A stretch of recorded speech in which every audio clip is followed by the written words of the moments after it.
तो व्यूअर्स, आज के वीडियो में हम सीखेंगे प्रार्थना पत्र लिखना, जो कि अधिकतर एग्जाम में आता है। इसको हम बहुत ही सरल तरीके से लिखेंगे और इस तरह से लिखेंगे कि यदि आप इस तरह एग्जाम में लिखोगे तो आपको पूरे में से पूरे अंक प्राप्त होंगे। तो प्रश्न है, स्थानांतरण प्रमाण पत्र टीसी प्राप्त करने हेतु अपने प्रधानाध्यापक को प्रार्थना पत्र लिखिए। तो इसको हम लिखते हैं उत्तर। क्योंकि ये प्रार्थना पत्र प्रधानाध्यापक के नाम से लिखना है, इसलिए हम लिखेंगे प्रति श्रीमान प्रधानाध्यापक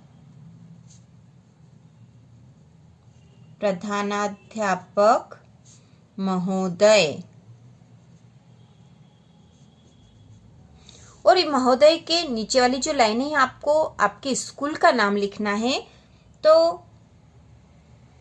आप अपनी स्कूल का नाम यहाँ लिखोगे।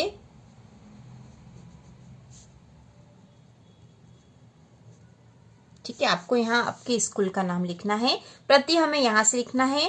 प्रार्थना पत्र लिखने में यह भी ध्यान रखना चाहिए कि हमें क्या कहाँ पे लिखना है। जैसे प्रति हमें यहाँ शुरुआत में ही लिखना है, उसके बाद कॉमा लगा के श्रीमान यहाँ नीचे से लिखना है, प्रति के नीचे इस तरफ से अगली लाइन से, और उसी के नीचे हमें अपने विद्यालय का नाम लिखना है। इसके बाद हम लिखते हैं विषय, जो कि हम यहाँ पर लिखेंगे प्रति के नीचे ही। ठीक है, प्रति के नीचे ही इस रूप में यहाँ विषय लिखा हुआ है, लिखना है हमें। और विषय हमें क्या दे रखा है, विषय मतलब किस लिए हम यह प्रार्थना पत्र लिख रहे हैं। तो हमें स्थानांतरण प्रमाण पत्र प्राप्त करने हेतु अपने प्रधानाध्यापक को प्रार्थना पत्र लिखिए। तो विषय हमेशा प्रश्न में ही लिखा हुआ रहता है। यहाँ पे लिखा है स्थानांतरण प्रमाण पत्र प्राप्त करने हेतु, तो यही हम विषय लिखेंगे। विषय है स्थानांतरण प्रमाण पत्र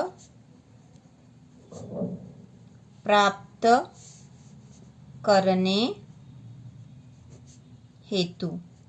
यह हो गया विषय, जो कि हमने प्रश्न में से ही लिखा है। इसके बाद नीचे की लाइन से हम लिखेंगे महोदय। ठीक है, महोदय, प्रति, विषय, महोदय, ये एक ही सीध में आएंगे। इसके बाद फिर यहाँ कॉमा लगा देंगे और फिर नीचे की लाइन से लिखेंगे नम्र निवेदन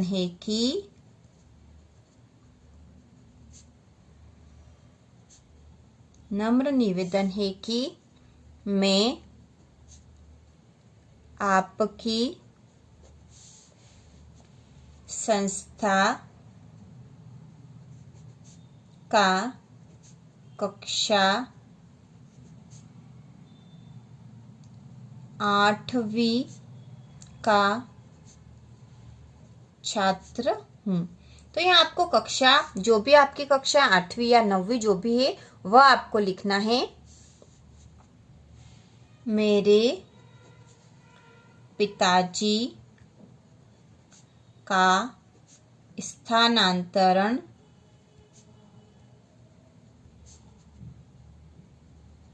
इंदौर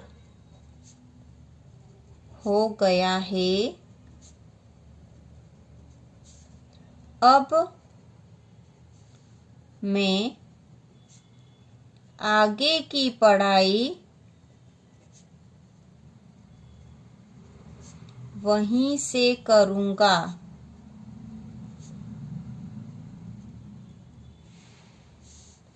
ठीक है, नम्र निवेदन है कि मैं आपकी संस्था का कक्षा 8वीं का छात्र हूँ। मेरे पिताजी का स्थानांतरण इंदौर हो गया है। अब मैं आगे की पढ़ाई वहीं से करूँगा। अतः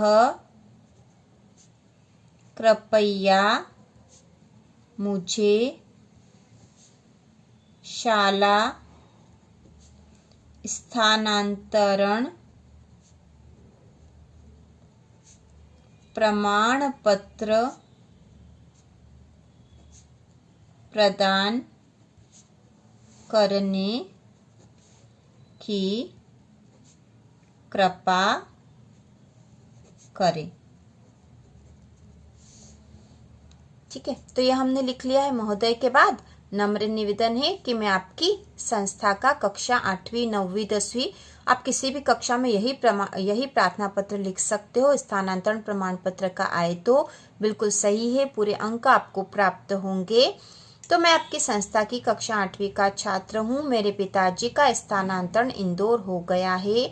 अब मैं आगे की पढ़ाई वहीं से करूँगा, अतः कृपया मुझे शाला स्थानांतरण प्रमाण पत्र प्रदान करने की कृपा करें।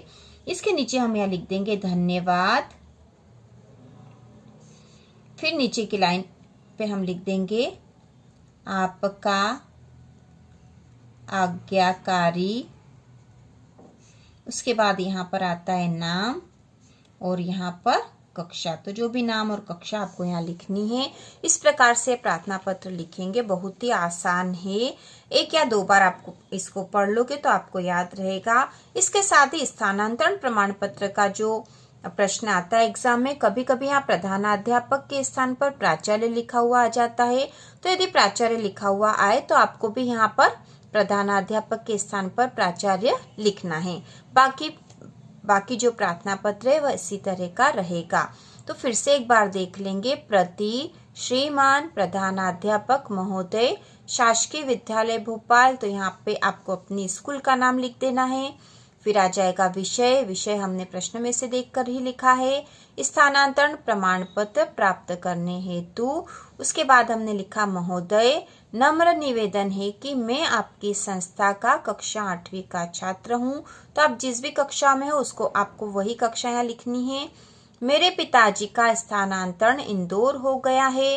अब मैं आगे की पढ़ाई वहीं से करूँगा, अतः कृपया मुझे शाला स्थानांतरण प्रमाण पत्र प्रदान करने की कृपा करें। धन्यवाद। फिर इसके नीचे की लाइन पे हम लिखेंगे आपका आज्ञाकारी। यहाँ पर आ जाएगा नाम और यहाँ कक्षा। तो प्रार्थना पत्र आप जब भी लिखो, मुख्य रूप से जो आपको याद रखना है कि आपको ये पूरा मैटर तो सही लिखना ही है। उसके अलावा जैसे यहाँ प्रति लिखा है, फिर कॉमा लगा के श्रीमान नीचे की लाइन से और थोड़ी जगह छोड़कर यहाँ लिखना है, जैसे कि यहाँ लिखा हुआ है उसी तरीके से। उसके नीचे ही आपकी स्कूल का नाम भी आ जाएगा। इसके बाद जो विषय हम लिखेंगे वह प्रति वाली सीध में आएगा, मतलब यहाँ से शुरू करेंगे, फिर विषय लिख देंगे। इसके बाद हम महोदय लिखेंगे, तो महोदय भी विषय के नीचे ही आता है। फिर कॉमा लगा के अगली लाइन से हम नीचे से इतनी जगह छोड़कर लिखेंगे। तो यही तरीका होता है प्रार्थना पत्र लिखने का। उसके बाद फिर अतः करके हमने लिखा, तो देखो यहाँ से लिखा है अतः कृपया मुझे शाला स्थानांतरण प्रमाण पत्र प्रदान करने की कृपा करें। धन्यवाद। फिर यहीं पे आ जाएगा। उसके नीचे फिर इसी तरफ आपका आज्ञाकारी, नाम और कक्षा लिखनी है। तो यह तरीका है प्रार्थना पत्र लिखने का, और इस तरीके से आप लिखोगे तो आपको पूरे में से पूरे अंक प्राप्त होंगे। तो इसी प्रकार के और वीडियो देखने के लिए चैनल को सब्सक्राइब कीजिए।